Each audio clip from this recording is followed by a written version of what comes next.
Hello everyone, मेरा नाम आशीष गोयल और आज मैं आपके लिए लाया हूँ method in Java programming. Java programming में मेथड का क्या यूज़ है, किस तरीके से हम मेथड बना सकते हैं, कौन कौन से मेथड हम क्रिएट कर सकते हैं, कौन कौन से मेथड हमें प्रोवाइड होते हैं, वो सभी आप डिटेल में इस वीडियो में पढ़ेंगे। अगर आपने अभी तक चैनल सब्सक्राइब नहीं किया है तो प्लीज़ मेरा चैनल सब्सक्राइब कीजिए, जिससे कि मैं आपको इस तरीके की वीडियो और भी प्रोवाइड करा सकूं। आइए चलते हैं। सबसे पहले जानते हैं कि मेथड क्या होता है। मेथड एक ब्लॉक ऑफ कोड होता है, एक लाइन ऑफ कोड होता है जिसका यूज़ हम किसी स्पेसिफिक टास्क को करने के लिए करते हैं। मतलब मेथड कोई भी वो कोड हो सकता है जिसके द्वारा हम कोई भी एक टास्क, एक काम करें, वो हमारा मेथड कहलाता है।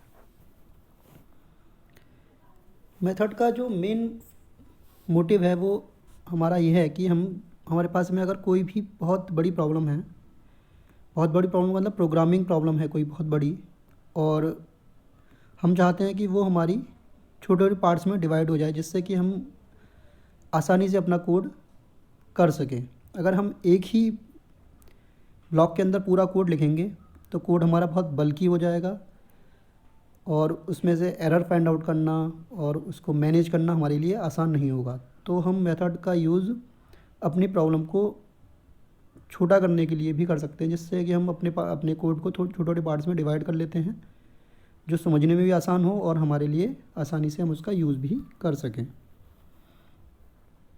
इसलिए मेथड को हम कहते हैं सब प्रोग्राम। मेथड को इसलिए हम सब प्रोग्राम भी कह सकते हैं कि हमारे एक प्रोग्राम का पार्ट हो सकता है। हो सकता है कि बहुत सारे प्रोग्राम हमारे एक ही मेथड के अंदर डिफ़ाइन हो जाएं, लेकिन जब हमारा कोई इस तरीके का काम होता है कि जहाँ पर हमें बहुत सारे लाइन ऑफ कोड होता है, तो वहाँ पर हम अपने मेथड्स को डिवाइड कर सकते हैं छोटे छोटे पार्ट्स में और उनको एक दूसरे के अंदर कॉल करके उनका यूज़ कर सकते हैं। जावा हमें कलेक्शन ऑफ मेथड्स प्रोवाइड कराता है, यहाँ पर हम एक या एक से ज़्यादा मेथड्स को यूज़ कर सकते हैं अपने प्रोग्रामिंग में। जावा में कम से कम एक मेथड यूज़ करना कंपलसरी है, जिसको हम कहते हैं मेन मेथड या मेन क्लास जिसे हम कहते हैं। एक मेन क्लास बनाई जाती है जिसके अंदर मेन मेथड होता है। बाकी उसके अलावा हम कितने भी मेथड्स अपने क्रिएट कर सकते हैं, लेकिन मेन मेथड हमारा एक ही रहेगा पूरी जावा प्रोग्रामिंग के एक प्रोजेक्ट के अंदर। हाउ टू यूज़ मेथड, हम मेथड्स का यूज़ कैसे कर सकते हैं। हमारे पास में कोई भी काम है, हमें उसको सॉल्व करना है, तो हम उसको सॉल्व करने के दो तरीके हैं। या तो हम हर बार उस काम को करने के लिए एक ही कोड को बार बार लिखें हर जगह पर जहाँ पर हमें वो काम रिपीट करना है, या फिर हम क्या करें कि एक मेथड बना लें और उसको वहाँ पर कॉल करें जहाँ पर हमें उसकी ज़रूरत है। चाहे हम एक बार कॉल करें उसे, चाहे हमें उसे बार बार कॉल करें, केवल हमें एक बार ही उसके अंदर अपना लाइन ऑफ कोड लिखना पड़ेगा, बाकी फिर हम उसको कॉल कर कर यूज़ कर सकते हैं। तो हम जनरली जो यूज़ करते हैं वो ऑप्शन नंबर बी यूज़ करते हैं, और मेथड का मेन मोटिव भी यही है कि हम एक बार लिखें और उसको बार बार यूज़ करें। तो हम सेकंड ऑप्शन का यूज़ करेंगे और सेकंड ऑप्शन का यूज़ करते हुए हम अपने प्रोग्रामिंग का डेवलपमेंट करेंगे। नीड ऑफ मेथड, हमें क्या ज़रूरत पड़ी मेथड की। तो सबसे पहले improve the readability of code. Readability of code का मतलब हम किस तरीके से अपने कोड को पढ़ने लायक बना सकें, मतलब हम उसको कैसे पढ़ सकें, आइडेंटिफाई कर सकें, इम्प्रूव करना, ये हमारा मेन मोटिव है। दूसरा नीड क्या है हमारी, कि हम एक ही प्रकार के कोड को बार बार ना लिखें, हम एक बार लिखें और उसको जहाँ पर हमें ज़रूरत हो वहाँ पर हम उसको कॉल कर लें। तीसरी जो नीड थी हमें मेथड डेवलप करने की, वो ये थी कि हम जो कोड है हमारा उसको डिबगिंग मतलब जो उसमें एरर्स हैं उनको फाइंड आउट करने में हमें आसानी हो, हम आसानी से एक ही ब्लॉक को चेक करें और हम उस ब्लॉक के अंदर जो भी एरर्स हैं उनको आइडेंटिफाई कर लें।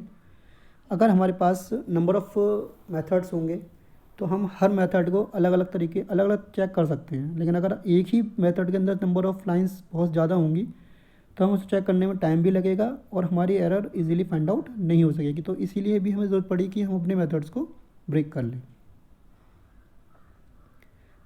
Reduce the size of code, जैसा कि मैंने आपको बताया कि हम अपने कोड को रीयूजेबल कर सकते हैं, मतलब हम अपने कोड को बार बार यूज़ कर सकते हैं। तो अगर हम एक ही लाइन को बार बार लिखें तो हमारी जो लाइन्स ऑफ कोड है वो इंक्रीज़ हो जाएगा और डुप्लीकेट सेट बन जाएंगे। तो उससे बचने के लिए हम क्या कर सकते हैं कि हम अपने मेथड को बार बार यूज़ कर सकते हैं एक ही बार लाइन लिखकर। ये भी हमारी इसकी नीड थी और इसको हमने इसके थ्रू ख़त्म कर दिया। Type of methods, generally 2 type के मेथड्स होते हैं हमारे। कौन कौन से? पहला है हमारा library method.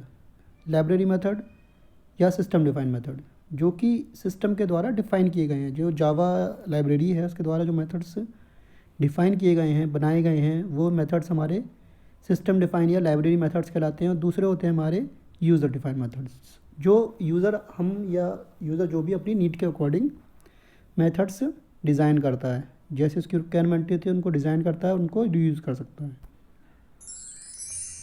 Library define methods कौन कौन से होते हैं? लाइब्रेरी डिफाइन मेथड्स वो मेथड्स होते हैं जो बुल्ट इन मेथड्स होते हैं, जो पहले से ही बने हुए हैं स्टैंडर्ड लाइब्रेरी के अंदर हमारी जावा की। और जावा क्लास लाइब्रेरी और जावा आर्चिव फाइल, इसको JVM और JRE पर हम इनका यूज़ कर सकते हैं। जैसे कि अगर हम इसका यूज़ करना है तो हम कॉल करेंगे उस मेथड को, मेथड नेम और ब्रैकेट लगा के, अगर उसमें आर्गुमेंट लिस्ट नहीं है तो सीधा कॉल कर लेंगे। जैसे कि प्रिंट एफ एक मेथड है जो कि java.io.print स्ट्रीम एक हमारी पैकेज है, उसके अंदर मिलता है हमें। ये क्या करता है, हमारे जो प्रिंट करता है, जो भी हमारी लाइन है या हमारा जो भी स्टेटमेंट है उसको प्रिंट करने के लिए काम में आता है। जो अगर हम इन्वर्टेड कॉमा के अंदर जो भी लिखते हैं इसमें, वो हमारा प्रिंट हो जाता है। एक स्क्वायर रूट मेथड है ये। स्क्वायर रूट मेथड ये मैथ क्लास का है। अगर हम चाहते हैं कि किसी नंबर का स्क्वायर रूट चाहते हैं हम, तो हम डायरेक्ट इस मेथड को यूज़ कर सकते हैं। बस हमें java.math क्लास का यूज़ अपनी प्रोग्रामिंग के साथ करना पड़ेगा, मतलब इस पैकेज का यूज़ करना पड़ेगा। ये प्री डिफाइन मेथड है जिसका यूज़ हम डायरेक्टली अपने प्रोग्राम में कर सकते हैं। अब बात करते हैं हम यूज़र डिफाइंड मेथड्स के बारे में। तो यूज़र डिफाइंड मेथड्स के बारे में बात करने से पहले हम ये देखते हैं कि हम उनको कैसे बना सकते हैं। तो स्टेप बाय स्टेप पढ़ते हैं। इसके 4 स्टेप हैं। सबसे पहले हमें क्लास मॉडिफायर, हमें एक क्लास मॉडिफायर की ज़रूरत होती है जावा में, जिससे कि हमें ये पता लगे कि हमारी क्लास, हमारे मेथड का स्कोप क्या है। क्लास मॉडिफायर भी कहते हैं इसे, मॉडिफायर भी कहते हैं, मेथड मॉडिफायर भी कहते हैं। मेन इसका नाम है मॉडिफायर। मॉडिफायर का मतलब क्या है कि हमारी उस मेथड की क्या रेंज है, उसे हम कहाँ तक यूज़ कर सकते हैं। ये पब्लिक, प्राइवेट, प्रोटेक्टेड 3 प्रकार के होते हैं और एक डिफ़ॉल्ट होते हैं। इसके बाद में डिक्लेरेशन ऑफ मेथड की डिक्लेरेशन करना, उसको नाम देना, उसका रिटर्न टाइप, क्या वो रिटर्न करेगा, क्या वो काम करेगा। उसके बाद में डेफिनेशन में हम लाइन ऑफ कोड लिखते हैं जो कि वो काम करना है उसे। और कॉल मेथड लास्ट में, जो हमारा मेथड बन जाता है तो हम इसे जहाँ पर कॉल करना चाहते हैं वहाँ पर हम उस मेथड को कॉल कर सकते हैं। Declaration of user defined method हम कैसे डिक्लेयर करेंगे? क्लास मॉडिफायर का यूज़ करेंगे। रिटर्न टाइप होना चाहिए एक हमारे पास, मेथड नेम होना चाहिए और आर्गुमेंट लिस्ट अगर है तो होनी चाहिए, नहीं तो कोई प्रॉब्लम नहीं है। तो class modifier, return type, method name और आर्गुमेंट लिस्ट। क्लास मॉडिफायर आपका पब्लिक, डिफ़ॉल्ट, प्रोटेक्टेड और प्राइवेट हो सकता है। रिटर्न टाइप आपका इन, फ्लोट, कैरेक्टर, वॉइड, ETC, जो भी कोई भी एक डेटा टाइप हो सकता है जिस टाइप का डेटा आपको उस मेथड के द्वारा रिटर्न कराना है। मेथड नेम आपका कोई भी मेथड नेम हो सकता है, बस वो वेरिएबल की डिक्लेरेशन प्रॉपर्टीज़ को फॉलो करता हो। मतलब कोई भी कीवर्ड का नाम आपका मेथड नेम की तरह यूज़ नहीं किया जा सकता है। उसके बाद में आपका है आर्गुमेंट लिस्ट। आर्गुमेंट लिस्ट का मतलब क्या है कि कोई भी आर्गुमेंट लिस्ट हो में आपका int A, B, int B, int C, float A, float B, जो भी आर्गुमेंट लिस्ट आप चाहते हैं कि जब आपका फंक्शन कॉल हो उस समय पर आपको जो भी वैल्यूज़ उस फंक्शन को कॉल करने के लिए चाहिए वो सब आपकी आर्गुमेंट लिस्ट कहलाती है। अगर कोई आर्गुमेंट लिस्ट नहीं होती तो उसको वो फंक्शन बिना किसी वैल्यू के कॉल किया जा सकता है। इसके बाद definition of user defined method. अब यूज़र डिफाइंड मेथड की डेफिनेशन के लिए हमने वही फिर दोबारा सिंटैक्स है इसका, ये यहाँ पर class modifier, return type, method name और आर्गुमेंट लिस्ट। उसके बाद में ये स्टेटमेंट्स हो गए आपके, ये जो स्टेटमेंट्स हैं आपके ये यहाँ पर लिखे जाएंगे। इसका ये डेफिनेशन हो गई यहाँ पर। देखिए जैसे कि यहाँ पे हमने पब्लिक लिया मॉडिफायर, वर्ड लिया रिटर्न टाइप, ABC लिया फंक्शन नेम, एक मेथड नेम और इंट A और इंट B हो गए आपके यहाँ पर आर्गुमेंट लिस्ट। यहाँ पर इंट सी में हम क्या कर रहे हैं, ए और बी की वैल्यू हमें आई की मिलेगी, वहाँ से इक्वल टू सी को हमने प्रिंट करा दिया।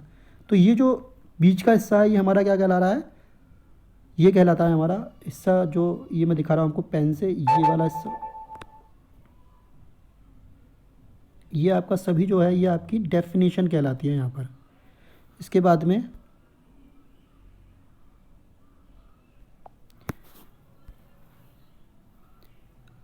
Call of user defined function.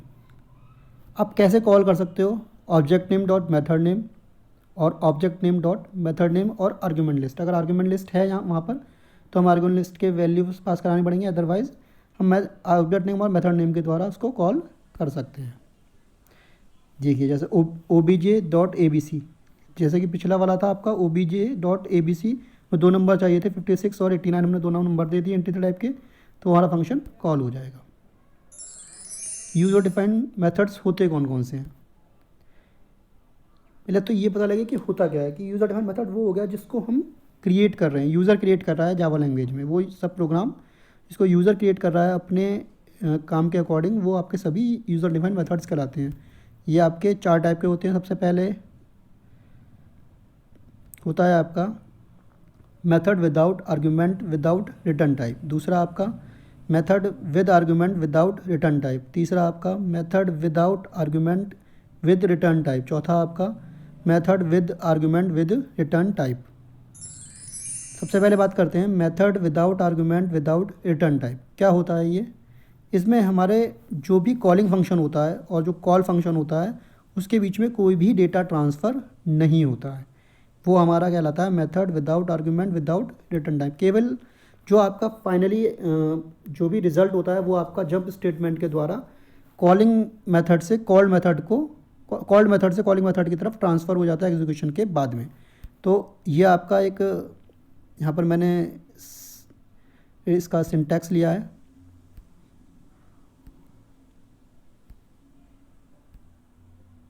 देखिए यहाँ पर ये एग्ज़ाम्पल है एक, इसमें मैं आपको दिखाता हूँ। सबसे पहले हमने क्या किया है, एक मेन फंक्शन बनाया है और एक हमने यूज़ किया है यहाँ पर, ये है एक दूसरी क्लास आउटपुट क्लास, इसके अंदर हमने एक मेथड क्रिएट किया है यहाँ पर दूसरा। देखिए यहाँ पर समझिए इस प्रोग्राम को कैसे ये काम कर रहा है। एक क्लास बनाई है मेन, जिसके अंदर मेन फंक्शन है वो मेन क्लास है आपकी, और दूसरी जो क्लास है आपकी वो है आउटपुट क्लास। इसके अंदर एक हमने मेथड क्रिएट किया है public void my method. My method के आगे कोई भी आर्गुमेंट लिस्ट नहीं है, तो ये आपका जो मेथड है वो आपका विदाउट आर्गुमेंट मेथड हो गया। रिटर्न टाइप नीचे हमारे पास कोई नहीं दे रखा हमने, तो ये हमारा विदाउट रिटर्न टाइप हो गया। यहाँ पर हमने सिस्टम के बाद में कोई भी रिटर्न टाइप प्रोवाइड नहीं करा रखा है। तो ये मेथड जब हम यहाँ से इसको कॉल करेंगे, कॉलिंग मेथड ये हो गया आपका, यहाँ से आपने कॉल किया इसे, कॉलिंग मेथड जब इसको कॉल करेगा इस मेथड को, तो कोई वैल्यू प्रोवाइड नहीं करा रहा है, यहाँ पर कोई भी वैल्यू नहीं मिल रही, तीनों वैल्यू इस सी के अंदर हैं आपकी। और कॉल्ड मेथड जब आपका कोई यहाँ से आउटपुट रिटर्न नहीं कर रहा है, यहाँ पर ये वैल्यू इसको प्रोवाइड करा रहा है और ये जंप स्टेटमेंट के द्वारा इसको प्रोवाइड करा रहा है। यहाँ पर कोई भी वैल्यू रिटर्न नहीं हो रही है क्योंकि वॉइड रिटर्न टाइप है, यहाँ पर कोई भी वैल्यू रिटर्न नहीं करा रहा है ये। तो ये आपका हो गया फंक्शन या method without argument without return type. उसके बाद में आपका होता है method with argument without return type. अब यहाँ पर हमारे पास क्या हो गया कि जब हमारा फंक्शन कॉलिंग फंक्शन कॉल्ड करेगा मेथड को, तो वो डेटा ट्रांसफ़र करेगा, लेकिन हमारा कॉल्ड मेथड कॉलिंग फंक्शन को कोई भी वैल्यू या रिटर्न वैल्यू प्रोवाइड नहीं कराएगा। कॉलिंग करते समय तो वो वैल्यू चाहिए, लेकिन जब वो कॉल्ड हो जाएगा तो उस समय पर हमें कोई भी वैल्यू रिटर्न नहीं कराएगा, केवल जंप स्टेटमेंट का यूज़ करेगा और वैल्यू ट्रांसफ़र कर देगा आपके पास। देखिए कैसे ये काम कर रहा है यहाँ पर। देखिए वही मेन क्लास एक क्रिएट की, ऑब्जेक्ट बनाया, उसका एनकाउंटेड किया, यहाँ पर कॉल कर रहे हैं फंक्शन को। कॉल करते समय हम दे रहे हैं यहाँ पर 23 और 23, और ये आपका मेथड इस तरीके से यहाँ पर हमने बनाया ये। अब देखिए यहाँ पर जब हम इस फंक्शन को कॉल कर रहे हैं, यहाँ पर ये रहा कॉल फंक्शन है, तो 23 और 23 दे रहे हैं, और ये वैल्यू यहाँ पर जा रही है, यहाँ पर और यहाँ पर। इंट ए और इंट बी की वैल्यू यहाँ से मिल रही है हमें 23 और 23, और यहाँ पर ये इसको प्रिंट करा रहा है। प्रिंट कराने के बाद में कोई भी वैल्यू ये रिटर्न नहीं करा, ये जंप स्टेटमेंट के द्वारा यहाँ पर प्रोवाइड करा रहा है। रिटर्न कीवर्ड का यूज़ हम यहाँ पर भी नहीं कर रहे हैं। इसका मतलब ये है कि कॉलिंग फंक्शन का यूज़ कर रहा है, मतलब कॉलिंग फंक्शन में वैल्यू प्रोवाइड करा रहा है कॉल्ड फंक्शन को, लेकिन कॉल्ड फंक्शन कोई भी वैल्यू उसको रिटर्न नहीं कर रहा है, केवल एक आउटपुट रिटर्न कर रहा है। वॉइड मेथड का यूज़ कर रहे हैं और यहाँ पर हम आर्गुमेंट लिस्ट का यूज़ कर रहे हैं। ये आपका कहलाता है function method with argument without return type. इसके बाद में आपका है method without argument with return type. अब हमारे पास क्या हो गया कि हम आर्गुमेंट तो प्रोवाइड नहीं करा रहे, मतलब कॉलिंग फंक्शन कॉल्ड मेथड को कोई भी पैरामीटर प्रोवाइड नहीं करा रहा, मतलब कोई भी डेटा ट्रांसफ़र नहीं हो रहा। लेकिन जब हमारा फंक्शन कॉल्ड हो रहा है उसके बाद में वो कॉलिंग फंक्शन को एक वैल्यू रिटर्न कर रहा है, मतलब यहाँ पर हमारा डेटा ट्रांसफ़र हो रहा है। ये किस तरीके से काम कर रहा है। और इसी तरीके से क्या हो रहा है कि बाकी जो कॉल फंक्शन की वैल्यू रिटर्न कराने के बाद में आपकी फाइनल रिजल्ट आपको रिटर्न कर रहा है। कैसे आप काम कर रहा है ये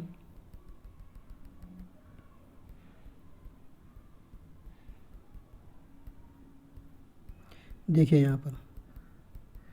यहाँ पर हमने एक मेन क्लास बनाई, दूसरी जगह फिर वही आउटपुट क्लास बनाई है। अब आप यहाँ पर ये देख सकते हैं, इससे पहले फंक्शन में आपने देखा था कि कोई भी एक हम वैल्यू दे रहे थे। यहाँ पर जब कॉल कर रहे थे इसे, ये कॉलिंग फंक्शन हमने यहाँ पे कॉल किया,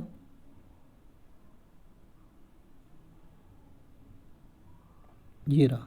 ये जब कॉल किया हमने obj.my मेथड, तो यहाँ पर हम आर्ग्यूमेंट लिस्ट प्रोवाइड करा रहे थे, लेकिन यहाँ पर हमने कोई आर्ग्यूमेंट लिस्ट प्रोवाइड नहीं कराई, मतलब यहाँ से यहाँ पर कोई भी डेटा ट्रांसफ़र नहीं हुआ है। इसने अपना डेटा यूज़ किया है, तीनों वैल्यू यहाँ पर ली हैं और दोनों को जोड़ा है। और अब ये रिटर्न करा रहा है सी, ये रिटर्न सी इंटीजर टाइप का यहाँ रिटर्न करेगा फंक्शन को, और ये फंक्शन यहाँ रिटर्न कराएगा इस वैल्यू को। तो अब एक प्रॉपर वैल्यू रिटर्न हो रही है जो रिटर्न कीवर्ड का यूज़ कर रहे हैं। इसका मतलब क्या हो गया कि अब कॉल्ड फंक्शन कॉलिंग फंक्शन को एक वैल्यू रिटर्न करा रहा है। अभी तक क्या हो रहा था कि या तो कॉलिंग फंक्शन प्रोवाइड करा रहा था या फिर दोनों ही प्रोवाइड नहीं करा रहे थे वैल्यू। लेकिन इसमें क्या हो रहा है कि आपका कॉलिंग फंक्शन को एक वैल्यू रिटर्न करा रहा है, लेकिन कॉलिंग फंक्शन कॉल्ड फंक्शन को कोई वैल्यू रिटर्न नहीं करा रहा है। इसको हम कहते हैं function without argument with return type. Next है हमारा method with argument with return type. इस मेथड में क्या होगा कि दोनों ही आपस में डेटा को ट्रांसफ़र करेंगे, मतलब कॉलिंग फंक्शन जब कॉल करेगा फंक्शन को तब वो डेटा ट्रांसफ़र करेगा, एंड जब कॉलिंग फंक्शन को के पास जाएगा तो भी वो एक वैल्यू उसको रिटर्न कराएगा। तो ये आपका फोर्थ टाइप का मेथड हो गया, यूज़र डिफाइंड मेथड। ये देखिए, इसमें देखिए, आप समझिए इसको भी, इसमें आपको समझ में आएगा कि यहाँ पर आप किस तरीके से अलग अलग मेथड्स को यूज़ कर सकते हैं और जहाँ पर हमें जिस मेथड की ज़रूरत हो वहाँ पर उसको यूज़ कर सकते हैं। तो देखिए यहाँ पर इसमें देखिए, जब हम कॉल कर रहे हैं तो 23 और 23 दो आर्ग्यूमेंट पास किए हुए हैं, दोनों आर्ग्यूमेंट की यहाँ पर ज़रूरत है। यहाँ पर मेथड ने कॉल किया 23 और 23 आ गया, ये वैल्यू रिटर्न हो गई। यहाँ पर इसके पास इंट मेथड है और ये यहाँ से यहाँ पर पहुँच गई। तो ये भी कॉल, जब ये यूज़ कर रहा है तो भी हमें वैल्यू चाहिए, और जब ये यूज़ हो रहा है तो भी यहाँ पर ये वैल्यू दे रहा है। तो ये आपके दोनों तरफ से डेटा का ट्रांसफ़र हो रहा है। ये आपका हो गया method with argument with return type. Advantages of method. Program can be divided into small and simple task. क्या एडवांटेजेस हैं मेथड के? जो हमारा अभी आपने देखा कि आपका जो प्रोग्राम है वो एक छोटे छोटे पार्ट्स में डिवाइड हो गया। दूसरा क्या काम कर रहा है कि एक ही कोड को आप मल्टीपल टाइम यूज़ करने का, अब आपने एक ही कोड लिखा, जो भी आपने एक मेथड बनाया उसको आप कहीं पर भी किसी भी प्रोग्राम के साथ यूज़ कर सकते हैं जहाँ पर आपको इस तरीके के कोड की ज़रूरत हो। ईजियर टू हैंडल, आप आसानी से हैंडल भी कर सकते हैं इसको। ईजियर टू रीड और कोड रीयूजेबिलिटी, ये आपका सभी का एडवांटेजेस हो गए मेथड के। इसके बाद में हम बात करते हैं